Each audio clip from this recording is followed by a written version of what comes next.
সিজারে বাচ্চা হলে নাকি সন্তান পালনের পূর্ণ সওয়াব পাওয়া যায় না, জান্নাত পাওয়া যায় না, এই কথা কতটুকু সত্য? ফরজ গোসল সঠিক নিয়ম বলবেন ঠিক, চুল কেটে গোসল না করে নামাজ পড়া যাবে কি? জুমার দিন মসজিদে খুতবা পড়ার সময় মহিলারা বাসায় নামাজ পড়তে পারবে কি? আমি একজনের কাছ থেকে 2 লক্ষ টাকা ধার এনেছি, দেওয়ার সময় আমি কি তাকে খুশি হয়ে কিছু বাড়িয়ে দিতে পারি? তাকে শুধু হবে? ব্যাংক লোন নিয়ে সেই টাকা বিদেশ গেলে ইনকাম কি হালাল হবে? স্কুলে থাকতে মুড়িওয়ালা মামা বেশি টাকা দিয়েছিল আর সেটা নিয়েও ছিলাম, এখন কি করতে পারি? বিয়ের সময় পাগড়ি শেরওয়ানি পরার বিধান কি? নিজের ছোট বাচ্চাদের মারধর করলে কি গুনাহ হবে? 8 বছরের বাচ্চা সালাত আদায় না করলে কি মা বাবার গুনাহ হবে? ঘরে বা অফিসে জামাতে নামাজ আদায় করার সময় কি আজান দেয়া লাগবে? আর দেরি না করে চলুন আপনাদের জিজ্ঞাসার জবাবের আলোকিত ভবনে আমরা প্রবেশ করি। তানিয়া সুলতান লিখেছেন, আমাদের সমাজে প্রচলিত আছে শুক্রবার জুমার সালাতের আগে কোরআন তেলাওয়াত করতে পারে না, ব্যাপারে আপনার মতামত কি? সম্পূর্ণ ভিত্তিহীন কথা। জুমার সালাতের আগে তো আরো বেশি করে তেলাওয়াত করতে হবে, বিশেষ করে সূরা কাফ তেলাওয়াত করতে হবে।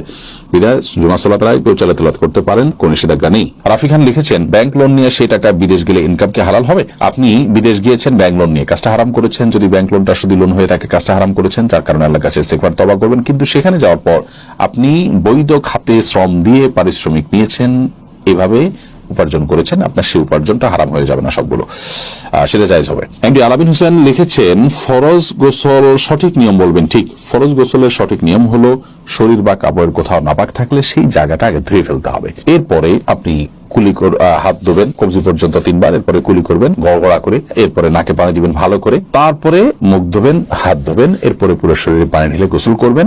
আসার সময় 2 পাও ধুয়ে বের হয়ে চলে আসবেন। এটাই ফরজ গোসলের সুন্নাহসম্মত পদ্ধতি। এরপরে আয়ান ইসলাম আপনি লিখেছেন, আমি একজনের কাছ থেকে 2 লক্ষ টাকা ধার এনেছি, দেওয়ার সময় আমি কি তাকে খুশি হয়ে কিছু বাড়িয়ে দিতে পারি? তাকে শুধু হবে না, এটা শুধু হবে না, এবং একটা হাদিস দ্বারা এটাকে অনুমোদন করা হয়েছে। একটা হাদিসে নবী করিম সাল্লাল্লাহু আলাইহি ওয়াসাল্লাম এর জন্য নির্দেশনাও দিয়েছেন, কর্দে হাসানা, কেউ আপনাকে দিয়েছেন লোন, আপনি পরিশোধ করার সময় আপনার নিজে থেকে কিছু বাড়িয়ে তাকে দিলেন, এটা জায়েজ আছে। তিনি এটার জন্য কোনো আশা করলেন না, অর্থাৎ তিনি পাবেন কি পাবেন না, গুনাহ করে তার হয়তো মাথায়ও নেই, তিনি জাস্ট মূলটা পাবেন সে আশাই তার আছে। আপনিও দিবেন আগে থেকে, এরকম কোন চুক্তি তার সাথে করেননি, জাস্ট দেওয়ার সময় আপনি একটু বাড়িয়ে দিলেন, এটা কিন্তু সুদের অন্তর্ভুক্ত হবে না, এটা জায়েজ হবে ইনশাআল্লাহ বিইذনিল্লাহ। এরপরে বাবু আরসাদুজ্জামান আপনি লিখেছেন, চুল কেটে গোসল না করে নামাজ পড়া যাবে কি? চুল কাটার পর যদি আপনি গোসল না করেন তারপর নামাজ পড়তে পারেন, কারণ চুল কাটার পরে গোসল ফরজ হয় না। তবে হ্যাঁ, চুল কাটার পর চুল পড়তে পারে, বিশেষ করে মসজিদে যখন যাবেন, মসজিদ নোংরা হতে পারে, সেজন্য আপনি যদি ভালো করে পরিষ্কার করেন মাথাকে, যে কোনো চুল পড়বে না, ঝরবে না, 1-2টা পড়তে পারে কিন্তু নরমালি কোনো চুল পড়বে না, এরকম যদি আপনি সেটাকে ভালো করে ঝেড়ে নিতে পারেন, তাহলে আপনি গোসল করা ছাড়াও নামাজ পড়তে পারেন। বিশেষ করে অনেক সময় দেখা যায় চুল কাটার পরে এখন আমি গোসল করতে গেলে জামাত ছুটে যাবে, তাহলে আপনি জামাতকে অগ্রাধিকার দিয়ে গোসলকে বিলম্ব করবেন। চুল কাটলেই গোসল করতে হবে এমনটি বাধ্যতামূলক নয়, তবে আল্লাহর ঘর যাতে নোংরা না হয় সে দায়িত্ব আপনাকে নিতে হবে, অন্যথায় গোসল করে পুরো ফ্রেশ হয়ে তারপরে যাবেন। নয়নতারা সরকার এআইডি থেকে আপনি আমাদের ইসলামী প্রশ্নোত্তর পেজে প্রশ্ন করে লিখেছেন, স্কুলে থাকতে মুড়িওয়ালা মামা বেশি টাকা দিয়েছিল আর সেটা নিয়েও ছিলাম, এখন কি করতে পারি? মুড়িওয়ালা মামাকে যদি খুঁজে পান ফেরত দিবেন, আর খুঁজে না পাইলে মামার পক্ষ থেকে আপনি দান করে দিবেন, যে আল্লাহ এই টাকার সওয়াবটা সেই মুড়িওয়ালা মামার আমলনামা আপনি পৌঁছে দিন, খুব গরিব দুঃখীকে দান করে দিবেন। ফাতিহুল আল আমিন আপনি লিখেছেন, ঘরে বা অফিসে জামাতে নামাজ আদায় করার সময় কি আজান দেয়া লাগবে? যদি আপনি পৃথক কোনো জায়গায় জামাতের অ্যারেঞ্জ করেন এবং সেখানে আপনি নিয়মিত জামাত করেন, বা আপনার সেটা মূল কোথাও জামাত হয়েছে তার থেকে অনেক দূরে, তাহলে সেক্ষেত্রে আপনি আজান দিবেন। আর যদি এমন হয় যে আপনি হঠাৎ করে এখন জামাতে শামিল হতে হচ্ছে, তাহলে আপনি একামত দিয়ে সেখানে জামাত করে ফেলবেন। এরপরে আফিয়া ইবনাত আনিসা আপনি লিখেছেন, 8 বছরের বাচ্চা সালাত আদায় না করলে কি মা বাবার গুনাহ হবে? না, এর কারণে মা বাবার গুনাহ হবে না, কারণ 7 বছরের সালাতের নির্দেশ করতে বলা হয়েছে, 10 বছরে সালাত না পড়লে শাসন করতে বলা হয়েছে। প্রাপ্তবয়স্ক হওয়ার সময় থেকে তার জন্য সালাত পড়াটা মূলত আবশ্যক।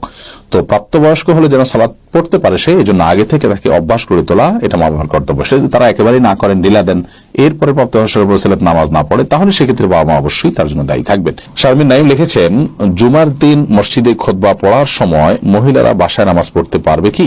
জুমার দিন মসজিদে খুতবা চলুক কিংবা তার আগে হোক বা পরে হোক, ওয়াক্ত শুরু হয়ে গেছে জোহরের, যে কোনো সময় মায়েরা বাসায় নামাজ পড়তে পারবেন। খুতবার সময় নামাজ পড়া যাবে না মহিলার জন্য বাসায়, এমন কোনো কথা নেই। হ্যাঁ, খুতবার সময় মসজিদে যারা আছেন তারা খুতবা শুনবেন, তারা নামাজ পড়বেন না, কিন্তু বাসা বাড়িতে আছেন, মাইকে হয়তো শোনা যাচ্ছে, তাদের জন্য খুতবা শোনা ওয়াজিব নয়, কারণ তারা এই জামাতে শামিল হননি, যার কারণে তারা এরপর নামাজ পড়তে পারবেন।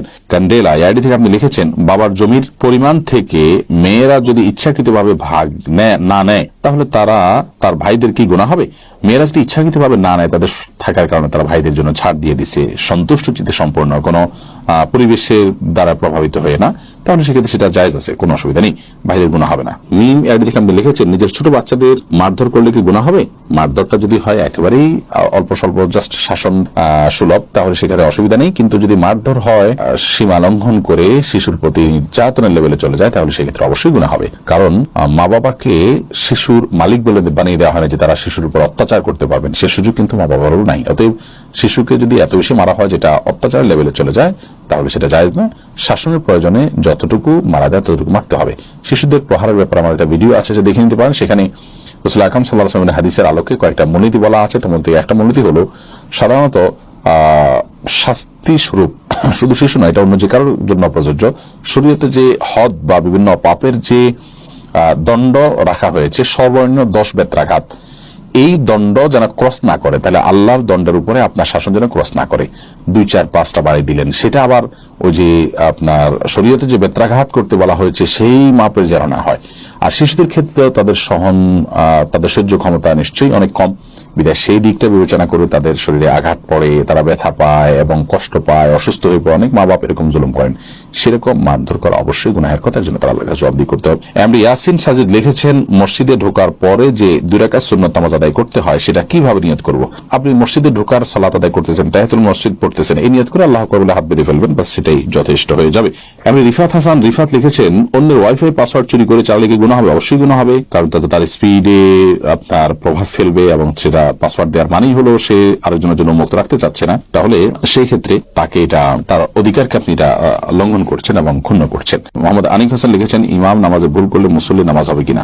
ভুল যদি এরকম হয় যার ফলে নামাজ নষ্ট হয়ে যাবে, তাহলে মুসল্লির নামাজ নষ্ট হয়ে যাবে। ভুল যদি এমন হয় রিকভার করার মতো, তাহলে মুসল্লিও ইমাম সাহেবের সাথে দিয়ে রিকভার করবেন। আর যদি ভুলটা মানে ওই লেভেলের না হয়, যা সুন্নতের এদিক সেদিক হয়, তাহলে সেক্ষেত্রে নামাজটা হয়ে যাবে, কোনো অসুবিধা নেই। রবিউল ইসলাম ইয়াজি আপনি লিখেছেন, বিয়ের সময় পাগড়ি শেরওয়ানি পরার বিধান কি? এটা মুবাহ বা জায়েজ। বিয়ের সময় পাগড়ি বা শেরওয়ানি পড়তে হবে কোনো কথা নেই। বিয়ের সময় কিছুটা আনন্দ করা, কিছুটা আনন্দ প্রকাশ করা এবং সামাজিক যে সমস্ত কালচারগুলো বিভিন্ন সমাজে আছে, সেগুলোর কোনটার সাথে যদি শরীয়তের মৌলিক নির্দেশনার সংঘর্ষ না হয়, কোন নির্দেশনা লঙ্ঘন না হয়, তাহলে সেগুলো করাতে কোনো অসুবিধা নেই। অতএব শেরওয়ানি পড়লেন বা আপনি অন্য কোনো কুর্তা পড়লেন বিয়ের জন্য স্পেশাল, সেগুলো শরীয়তের কোনো বিধানকে যদি লঙ্ঘন না করে, যেমন সেটা যদি পুরুষদেরটাতে রেশমের না হয় বা স্বর্ণ খচিত না হয়, কোনো অসুবিধা নেই ইনশাআল্লাহ বিদিনিল্লাহ। কিন্তু এটা করা যে সুন্নাহ, ব্যাপারটা সেরকম নয়। পপি ইসলাম আপনি লিখেছেন, সিজারে বাচ্চা হলে নাকি সন্তান পালনের পূর্ণ সওয়াব পাওয়া যায় না, জান্নাত পাওয়া যায় না, এই কথা কতটুকু সত্য? না, এরকম কোনো কথা হাদিসে বলা হয়নি যে সিজার হলে হবে না, অন্যটা হলে হবে, এরকম কোন পার্থক্য হাদিসে করেনি। আমরা কিভাবে সেটা করব? রাজ আহমেদ আপনি লিখেছেন, ইদানিং ফেসবুক ইউটিউবে দেখতে পাওয়া যায় অনেক হুজুর জিন জবাই করে, এগুলো কতটা সুন্নাহসম্মত? না, জিনকে জবাই করার কোনো সুযোগ নেই। মানুষ হত্যা করা যেরকম গুনাহ, অন্য কোনো প্রাণীকেও হত্যা করা এটা অপরাধ এবং গুনাহ। অতএব আপনার জিন আপনাকে বিরক্ত করছে, আপনার ডিস্টার্ব করছে, আপনাকে প্যারা দিচ্ছে, সেজন্য আপনি জিন ধরে আটকে ফেলবেন, মেরে ফেলবেন। রুকিয়া বা এই যে ঝাড়ফুঁক আছে, সেই ঝাড়ফুঁকের সুন্নাহ সম্মত পদ্ধতি বা শরীয়ত সম্মত পদ্ধতি এটি নয়। ইউটিউব চ্যানেল সাবস্ক্রাইব এবং ফলো করতে ভুলবেন না।